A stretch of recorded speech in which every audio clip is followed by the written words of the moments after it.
حضرت ابو بکر صدیق رضی اللہ تعالیٰ عنہ وہ خوبصورت آدمی ہیں جنہوں نے اپنا اعتماد بنایا تو بنایا کہاں؟ امام الانبیاء کی بارگاہ میں. اور میں حیران ہوتا ہوں کہ یہ کس طرح کا سونا سا بندہ ہے جس پر نبی پاک نے اعتماد کیا اور سب سے زیادہ کیا. اور وہ چیزیں جو مطلب بندہ کہتا ہے نا کہ یار یہ مطلب یہ تو میری پراپرٹی ہے یہ سارا کچھ، اس طرح کا حضور کا رویہ. حضرت صدیق اکبر بھی موجود نہیں، حضرت عمر بھی موجود نہیں. ایک بندے نے آ کے عرض کی یا رسول اللہ صلی اللہ علیہ وسلم ایک عجیب واقعہ ہوا، یہ بخاری میں ہے. حضور ایک عجیب واقعہ ہوا ہے، ایک بندہ بیل پہ سوار ہوا ہے، بیل بول پڑا ہے. بیل نے اس کو بول کے کہا ہے کہ بھائی میں نا ہل چلانے کے لیے ہوں، کھیتی باڑی کے لیے ہوں، میں سواری کے لیے نہیں. سواری کے لیے دوسرے جانور ہوتے ہیں، آپ کو پتہ ہے سواری گھوڑے پہ ہوتی ہے، اونٹ پہ ہوتی ہے. تو میں کوئی سواری کے لیے نہیں، میں تو ہل کے لیے ہوں. وہ بول پڑا ہے. پوچھنا چاہتا تھا حضور یہ بات ماننے والی ہے؟ پوچھنا چاہتا تھا. وہاں نہ حضرت ابو بکر ہے نہ حضرت عمر ہے. حضور کیا فرماتے ہیں؟ فرمایا میں بھی مانتا ہوں، ابو بکر بھی مانتا ہے، عمر بھی مانتا ہے. اللہ چاہے تو بیل بول سکتا ہے، میں بھی مانتا ہوں، ابو بکر بھی مانتا ہے، عمر بھی مانتا ہے. اس کا کیا مطلب ہے؟ شارحین حدیث کہتے ہیں اس کا مطلب یہ ہے حضور بتانا چاہ رہے ہیں جو میں کہہ دوں نا یہ دونوں فوراً ہی مان جاتے ہیں. یہ اعتبار ہے عزیز بھائی. حضرت صدیق اکبر کا جو انداز ہے نا، میں آپ کو عرض کروں، خانقاہوں پہ غریب لوگ، آستانوں پہ غریب لوگ، مساجد میں غریب لوگ، میلاد کی محفل میں غریب لوگ. اقبال نے بہت پہلے کہا تھا کہ آ کے صف آرا جو ہوتے ہیں تو غریب، اور نام لیتا ہے گھر کوئی ہمارا تو غریب. یہ غریب لوگ ہیں جو آ کے یہاں اللہ اللہ کرتے ہیں. عمرا تو اپنی دولتوں میں اور بڑی بڑی دعوتوں میں اور بڑے بڑے معاملات میں مصروف رہتے ہیں. حضرت صدیق اکبر امیر آدمی تھے اور ان کا بڑا نام تھا، جانے جاتے تھے. جب انہوں نے کلمہ پڑھا نا ہلچل مچ گئی کہ ابو بکر کلمہ پڑھ گئے. یہ جو آیت میں نے تلاوت کی ہے نا وَاتَّبِعْ سَبِيلَ مَنْ أَنَابَ إِلَيَّ، اس آیت کی تفسیر میں علامہ سید محمود آلوسی اندلسی رحمۃ اللہ علیہ صاحب تفسیر روح المعانی میں لکھا ہے کہ یہ جو اللہ فرماتے ہیں نا اس کے پیچھے چل جو میری راہ لایا. یہ آیت کب نازل ہوئی؟ فرماتے ہیں حضرت صدیق اکبر نے کلمہ پڑھا تو جنگل کی آگ کی طرح خبر پھیل گئی، ہر کونے میں باتیں ہونے. ابو بکر بھی کلمہ پڑھ گئے. اتنا بڑا تاجر، سردار، اپنے قبیلے کا مالدار بندہ ابو بکر، حضرت ابو بکر صدیق رضی اللہ تعالیٰ عنہ اتنے بڑا نام رکھتے تھے. اب انہوں نے جب کلمہ پڑھا نا تو ان کے جو دوست تاجر تھے نا، بڑے بڑے لوگ، انہوں نے اونٹ رکھے ہوں، ان کے دروازے بھی اونچے ہی ہوتے ہیں تو اونچے دروازوں سے اونچے لوگ ہی آتے ہیں. اونچے اونچے لوگ ان کے دوست تھے. کون؟ سب سے امیر آدمی حضرت عبد الرحمن ابن عوف، مکے کے بہترین تاجر حضرت عثمان غنی، حضرت زبیر بن عوام، حضرت سعید بن زید، حضرت طلحہ بن عبید اللہ. یہ ان کے دوستوں کی جماعت تھی. یہ سارے اکٹھے ہو کے نا تو تصدیق کرنے گئے. جا کے کہنے لگے ابو بکر آپ نے کلمہ پڑھ لیا سنا ہے؟ آپ فرمانے لگے سادہ تو نہیں نا اس سوال کا جواب، یہ کوئی عام کسی کا ذکر تو نہیں نا کہ میں فٹافٹ کر دوں، ذرا بیٹھ جاؤ. یہ بات میرے دل آمنا کے لال کی باتیں کریں، ذرا بیٹھو نا، تسلی سے بیٹھو. بیٹھ گئے. حضرت صدیق اکبر نے بات شروع کی. انہوں نے نا کلام شروع کیا تو اس میں والہانہ پن اتنا تھا، پیار اتنا تھا. انہوں نے حضور کا تذکرہ یوں کیا، کبھی اخلاق کی بات، کبھی کردار کی بات، کبھی تعلیم کی سچائی کی بات، کبھی زبان کی صداقت کی بات، کبھی لفظوں کی رانائی کی بات، کبھی نبی پاک نے جو حقوق بتائے ان کا ذکر. اس انداز میں حضور کا ذکر کیا کہ وہ جو تصدیق کرنے آئے تھے نا کہ آپ نے کلمہ پڑھا ہے کہ نہیں پڑھا، وہ سارے بھی کلمہ پڑھ کے مسلمان ہو گئے. وہ بھی سارے سودا لینے کے لیے بازار گئے ہم، اور ہاتھ اس کے بکے جس کے خریدار گئے ہم. وہ بھی سارے حضور کی بارگاہ میں آ گئے حضرت صدیق کے ساتھ اور کلمہ پڑھ گئے. یہ جو اعتماد ہے نا حضرت صدیق اکبر کو حاصل نبی پاک کا اعتماد، یہ ہمیں بتاتا ہے کہ دنیا میں قیمتی چیز اعتماد ہے. یعنی آپ پر کوئی اعتماد کرتا ہے کہ نہیں؟ غریبی آ جانا اتنا مشکل مسئلہ نہیں، حالات اوپر نیچے ہوتے رہتے ہیں، لیکن آپ کا اعتماد کس طرح کا ہے؟ سوسائٹی میں آپ کو کس نام سے جانا جاتا ہے؟ آپ کے اپنے کیا رائے رکھتے ہیں آپ کے بارے میں؟ ان کا یہ خیال ہے کہ یہ بندہ قابل اعتماد نہیں، یہ ہر جماعت کا ممبر ہے، ہر گروپ کا ہی بندہ ہے، ادھر بھی ہے ادھر بھی ہے، وہاں بھی ہے یہاں بھی ہے. تو آپ اگر با اعتماد نہیں تو پھر کچھ بھی نہیں. اور اگر آپ کا اعتماد ہے تو پھر بڑا مزیدار ہوتا ہے وہ آدمی جو غریبی میں بھی ساتھ ہو، امیری میں بھی ساتھ ہو، شہرت میں بھی ساتھ ہو، گمنامی میں بھی ساتھ ہو. وہ بڑا کمال شخص ہوتا ہے. وہ ایک درویش کہا کرتے تھے حضرت صدیق اکبر کا کمال یہ ہے کہ انہوں نے یاری تو مکے میں لگائی تھی، یاری لائی سانے مکے چ تے جوان کرائی سانے بدر چ تے نال نبھائی نے قبر چ پانی پر نسہیلیاں تے رنگا رنگ کڑے اسی تے پھر پریا اس دا ہی جانیے جس دا توڑ چڑھے. ایک ایسی عجیب دوستی ہے، قبر تک ساتھ. کیا مقدر ہے صدیق و فاروق کے جن کے گھر رحمتوں کے خزینے میں. حضرت ابو بکر صدیق پر اعتماد کیا گیا، پیار کیا گیا، حضور نے ان کو نوازا۔ نبی پاک کا خیال تھا کہ ہر معاملے میں کئی باتیں بتا سکتا ہوں کہ حضرت عمر جیسے آدمی نے کہا یا رسول اللہ یہ فیصلہ کیوں ہو گیا، آپ سچے، قرآن سچا، اسلام سچا، کیوں ہو گیا؟ تو نبی پاک نے فرمایا اس لیے ہو گیا کہ تیری سمجھ میں نہیں بھی آ رہا، صحابہ کی نہیں بھی آ رہا، تو میں پھر بھی اللہ کا رسول ہوں۔ لیکن حضرت صدیق اکبر سے جب جا کر انہوں نے پوچھا کہ یار یہ فیصلہ ہو گیا ہے، کیسے ہو گیا؟ تو آپ نے وہی لفظ کہے جو حضور نے کہے تھے، فرمایا عمر چپ کر جا، وہ اللہ کے رسول ہے۔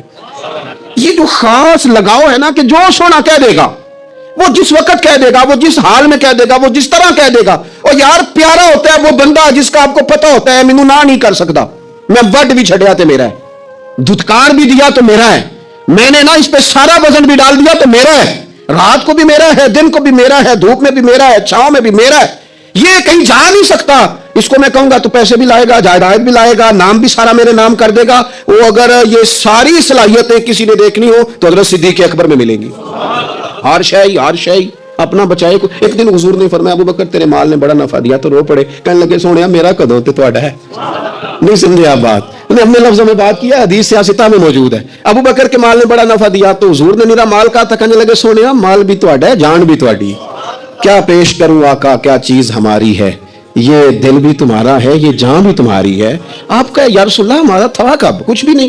نبی کریم صلی اللہ علیہ وسلم کا جو خاص اعتماد ہے نا، جو خاص حضور سید عالم علیہ السلام کا پیار ہے۔ صحیح بخاری میں ایک حدیث ہے بڑی انوکھی، ایک عورت آئی حضور کی خدمت میں، اس نے نا کوئی حاجت سرکار کی بارگاہ میں عرض کی، تو نبی پاک صلی اللہ علیہ وسلم نے اس سے کہا دوبارہ آنا۔ خواتین نا بعض اوقات زیادہ گہرائی میں اتر کے بات کرتی ہیں، اس نے بھی ذرا گہرائی میں اتر کے سوال کیا، کہنے لگے یا رسول اللہ اگر میں آئی اور وقت جدائی کا ہوا، آپ ملے نہ، ملاقات نہ ہو سکی، تو حضور پھر کیا کروں؟ تو نبی کریم علیہ السلام نے فوراً فرمایا میں نہ تجھ سے ملا نا، اگر تو ابو بکر صدیق تو ملے گا نا، آپ کو ابو بکر صدیق تو ملیں گے نا، ان سے ملاقات کر لینا۔ خاص نبی پاک صلی اللہ تعالی علیہ وسلم نے نا اعتماد کیا حضرت صدیق اکبر پر، اور گہرا، اور حضور کی نا یہ خواہش تھی کہ ابو بکر صدیق سے ساری امت پیار کرے۔ حضور نے فرمایا ابو بکر کے مال نے مجھے بڑا نفع دیا، انہوں نے اپنی جان کے ساتھ میرے ساتھ بڑی وفاداری کی۔ امام سیوطی حدیث لائے ہیں، حضور نے فرمایا ابو بکر سے پیار کرنا اور ابو بکر کا شکریہ ادا کرنا میری ساری امت کے لیے ضروری ہے۔ کیا ہی اچھا ہو کہ 22 جمادی الثانی کو چھٹی ہو حضرت صدیق اکبر کے نام کی، گلی گلی نیچے سے لے کر اوپر تک حضرت صدیق اکبر کے نام کی کانفرنسیں ہوں، لوگوں کو حضرت صدیق اکبر کی روشن تعلیمات سے، کردار سے، سوانے سے، سیرت سے آگاہی ہو۔ کیا ہی اچھا ہو کہ حضرت صدیق اکبر رضی اللہ تعالیٰ عنہ کا عنوان سیرت ہماری درسی کتابوں میں شامل ہو۔ یہ جو خود غرضی کا دور آیا ہے، بے وفائی کا دور آیا ہے، یہ جو اپنے حصے کا لالچ بٹورنے کا دور آیا ہے، اس دور میں ضرورت زیادہ بڑھ گئی ہے کہ حضرت صدیق اکبر کا ذکر کیا جائے۔ اگر وفاؤں کے عنوان مرتب کر کے کوئی دنیا کو دینا چاہے تو حضرت صدیق اکبر کی زندگی مرتب کر کے دے، تاکہ لوگ اپنی طبیعتوں کے اندر وفا لا سکیں، پیار لا سکیں، محبت لا سکیں۔ یہ بہت ضروری ہے۔ اللہ کرے ہماری حکومتوں کی ادھر بھی توجہ جائے، اور چلے حکومتوں کی تو توجہ جو جانی ہے سو جانی ہے 22 جمادی الثانی کو ہم سب کو تو ان کا دن منانا چاہیے کہ نہیں منانا چاہیے؟ گھر گھر ان کا ذکر ہونا چاہیے کہ نہیں ہونا چاہیے؟ ان کا تذکرے سے ہماری اولادوں کے دلوں کو ہمیں منور کرنا چاہیے کہ نہیں کرنا چاہیے؟ جگہ جگہ ان کا ذکر ہو۔ کس لیے ہو؟ کہ حضور نے فرمایا ہے کہ ابو بکر کا شکریہ بھی ادا کرو اور میرے ابو بکر سے محبت بھی کرو۔ کیوں؟ اس لیے کہ سرور کائنات صلی اللہ تعالی علیہ وآلہ وسلم نا حضرت صدیق اکبر سے بڑا پیار کرتے۔ بخاری شریف میں نا ایک عجب روایت ہے، انوکھا اس کا طرز ہے اور سمجھنے لائق ہے۔ حضرت ابو دردہ رضی اللہ تعالیٰ عنہ فرماتے ہیں کہ کسی بات میں نا حضرت عمر فاروق رضی اللہ تعالیٰ عنہ اور سیدنا ابو بکر صدیق رضی اللہ تعالیٰ عنہ کی شکر رنجی ہو گئی، اختلاف رائے ہو گیا۔ لوگ کٹھے رہتے ہیں تو ہو بھی جاتا ہے۔ آپ فرماتے ہیں اختلاف رائے ہو گیا تو حضرت ابو بکر صدیق فرماتے ہیں کہ میں نے پہلے سخت بات کی تھی، پھر مجھے احساس ہوا تو میں نے عمر سے معافی مانگی، لیکن سیدنا عمر کے مزاج میں جلال تھا، طبیعت میں، انہوں نے معاف کرنے سے انکار کر دیا۔ حضرت صدیق اکبر وہاں سے نکلے اور سیدھے نبی کریم کی بارگاہ میں حاضر ہوئے۔ تھوڑی دیر گزری تو حضرت عمر کہتے ہیں مجھے بھی احساس ہوا کہ ارے یار جب حضرت ابو بکر نے درگزر کا کہا تھا تو مجھے کر دینا چاہیے تھا، میں نے بات کو طول دیا۔ فرماتے ہیں میں ان کے گھر گیا تو پتا چلا وہ تو حضور کی بارگاہ میں گئے ہوئے۔ فرماتے ہیں میں وہاں سے نکلا، نبی کریم کی بارگاہ میں حاضر ہوا۔ حضرت صدیق اکبر نے بات سنا دی تھی، یا رسول اللہ صلی اللہ علیہ وسلم مجھ سے ایک سخت بات ہو گئی۔ عمر ناراض ہو گئے، پھر میں نے معافی چاہی لیکن عمر نے معاف نہیں کیا۔ حضرت ابو دردہ فرماتے ہیں جناب عمر جب حضور کی بارگاہ میں آئے تو میں نے نبی پاک کے چہرے پہ جلال دیکھا، حضرت صدیق اکبر نے بھی دیکھا، حضرت عمر نے بھی دیکھا، غضب سے ان کے خدا بچائے جلال نظر آ رہا تھا کہ حضور شدید جلال میں ناراض ہے۔ کہتے ہیں حضرت صدیق اکبر اٹھے، حضور کے قریب جا کے تو گھٹنوں پہ ہاتھ رکھ دیا، عرض کی یا رسول اللہ غلطی میری تھی، عمر سے میں نے معافی چاہی لیکن ان کی مرضی تھی، انہوں نے معاف نہیں کیا، حضور وہ میں بھول گیا تھا، میری غلطی تھی۔ تو نبی کریم نے کس طرح کلام فرمایا، فرمایا عمر تمہاری قوم نے نا مجھے جھٹلایا تھا، ابو بکر نے میری تصدیق کی تھی، فرمایا لوگ تلواریں لے کے مجھے شہید کرنے نکلے تھے، ابو بکر نے سینہ کھول کے میرا دفاع کیا تھا۔ حضرت ابو بکر صدیق نے گھٹنے پکڑے، یا رسول اللہ وہ میری غلطی ہے، حضور مہربانی فرمائے، میں کون ہوں مال خرچ کر سکوں، میری کیا حیثیت ہے، یا رسول اللہ صلی اللہ علیہ وسلم نہیں وہ ایسی بات کوئی نہیں۔ تو محبوب فرمانے لگے کیا جملے ہیں، کیا درد ہے۔ حضور نے فرمایا عمر کیا تم میری وجہ سے ابو بکر کو چھوڑ نہیں سکتے تھے؟ مانا کیا ہے کہ اگر بات ہو بھی گئی تھی تو تم میرا جان کے، میرا محبوب جان کے، پیارا جان کے چھوڑ نہیں سکتے تھے۔ حضرت ابو دردہ کہتے ہیں وہ دن اور تا دم وصال پھر کسی بندے نے حضرت صدیق اکبر کو تکلیف نہیں دی، ایذا نہیں دی۔ نبی کریم علیہ السلام کے وہ جملے کہ میری وجہ سے، کیا میرے صدیق کو چھوڑ نہیں سکتے تھے میری وجہ سے؟ یہ کیفیات، یہ جذبات، یہ رعنائی حضرت صدیق اکبر کے ساتھ نبی پاک کی۔ حضور نہ ہر موقع پر اعتماد کرتے ہیں، ہر موقع پر۔ ہجرت کی رات کسی کو نہیں بتایا میں نے جانا ہے، لیکن حضرت ابو بکر صدیق کو پتا تھا، یا مولا کائنات حضرت علی المرتضیٰ کو خبر تھی۔ جب حضور گئے نا رات کو، آئے ہائے، حضرت صدیق اکبر سے کہا کہ دروازہ تو پہلے کھلا ہوا تھا، حضور دستک دی، تشریف لے آئے، تو گھر میں حضرت صدیق کی بیٹیاں تھیں، حضرت اسماء بنت ابی بکر رضی اللہ تعالی، سیدہ عائشہ صدیقہ رضی اللہ تعالی، ابھی حضور کے گھر نہیں تشریف لے گئی، دونوں تھیں۔ تو حضرت صدیق اکبر کی وفا کا یہ عالم ہے کہ ان کے بچے بھی وفادار، ان کے گھر کے اندر بھی انداز وہی جو انہوں نے اپنے والد سے سیکھا۔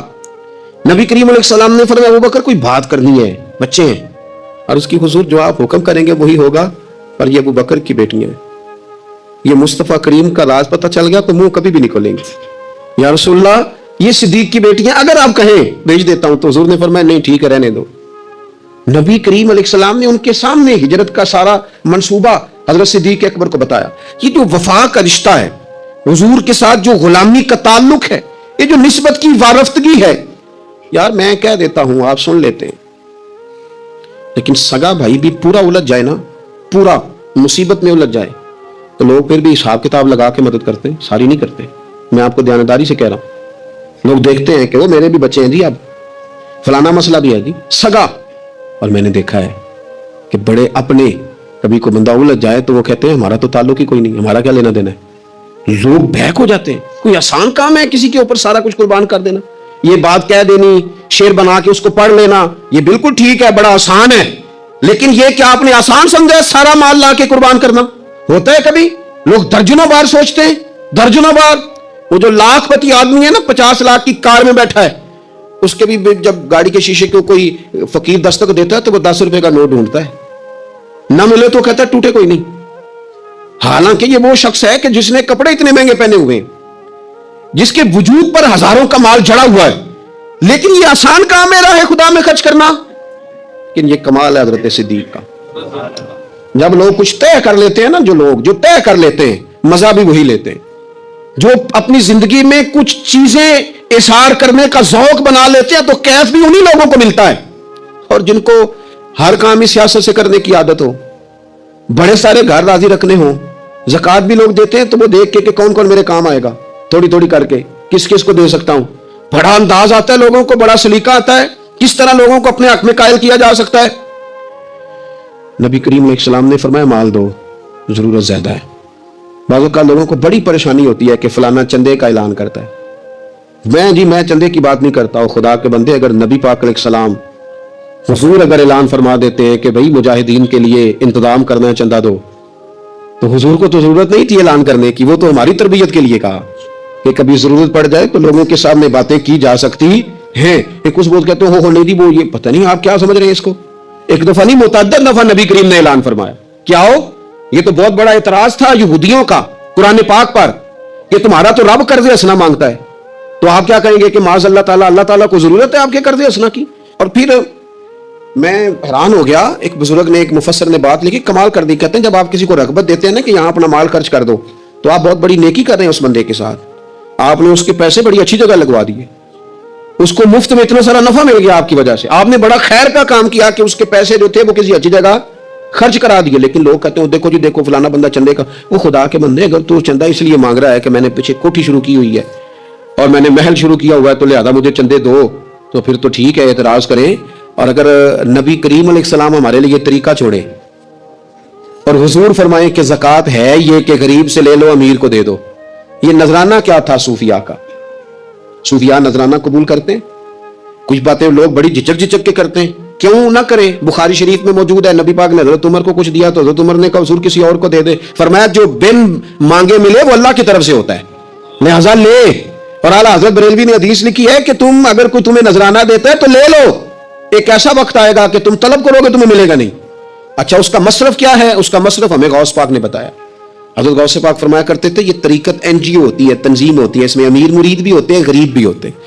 شیخ کیا کرتا ہے میں آپ کو کیا بتاؤں، کتنے دکھ لوگ آ کے بیان کرتے ہیں. اس دکھ بیان کرنے کا مطلب کیا ہوتا ہے؟ نیرا اس کا نیرا مطلب یہ ہوتا ہے کہ حضرت دعا فرمائیں گے. تو پھر حضرت کیا کرتے ہیں؟ امیر نے اگر کوئی تحفہ دیا تو پھر اس غریب کی مدد کرتے ہیں. اور کس طرح کرتے ہیں؟ یہ راز صبح قیامت کھلیں گے، یہ اللہ کی بارگاہ میں باتیں، رب کو پتا ہے کس طرح یہ چیزیں کھلیں گی، کس طرح کے پردے ہوتے ہیں ان جگہوں پہ. عام دام برسر مطلب ہے مشکل کام کہ اپنا لا کے سارا کچھ پیش کرنا، یہ اتنا آسان ہے. اور میں نے پہلے بھی کئی دفعہ آپ کو یہ بات سمجھائی ہے کہ آپ کسی سے تعلق بنائیں تو بن جاتا ہے. کھانا بھی ایک دوسرے کو لوگ کھلا دیتے ہیں، چائے بھی پلا دیتے ہیں، کرایہ بھی دے دیتے ہیں، لیکن آپ کہیں نا 50,000 کی ضرورت ہے، پھر گھر جا کہتے ہیں بندہ صحیح نہیں نکلیا، تو پیسے طلب کر لینا. یہ تو مشکل کام ہے، یہ ٹھیک نہیں. یہ مشکل کام ہوتا ہے کہ آپ پیسہ اپنا خرچ کریں. بہت ساری لوگ چیزیں دیتے ہیں، دعائیں بھی دیتے ہیں، کھانا بھی کھلا دیتے ہیں، لیکن پیسہ، اپنا پیسہ نکال کے کسی کو دینا بڑا مشکل کام ہے. لیکن اس میں بھی وفا ہے، اور وفا میں پہلا نمبر حضرت صدیق اکبر کا ہی ہے. حضور نے فرمایا مال چاہیے تو سارا ہی پیش کر دیا. اچھا اصول دین بھی یہ نہیں، سال کے بعد شریعت مانگتی ہے زکوٰۃ، اور وہ بھی کتنی؟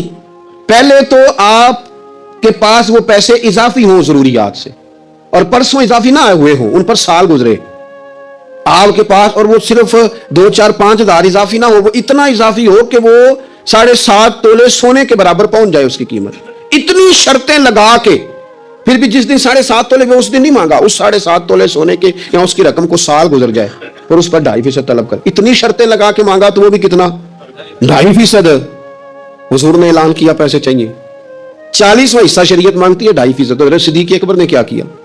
میں نے کہا کہہ دینا سوکھا، سن لینا بھی سوکھا، کرنا بڑا اوکھا. حضرت صدیق اکبر نے کپڑے بھی اتارے، ہاں سر سے پگڑی بھی اتاری، پیروں سے جوتے بھی اتارے. تینوں لب دیا نا اسی آپ ہی گواچے، ہر چیز اتاری، کپڑے میں باندھی.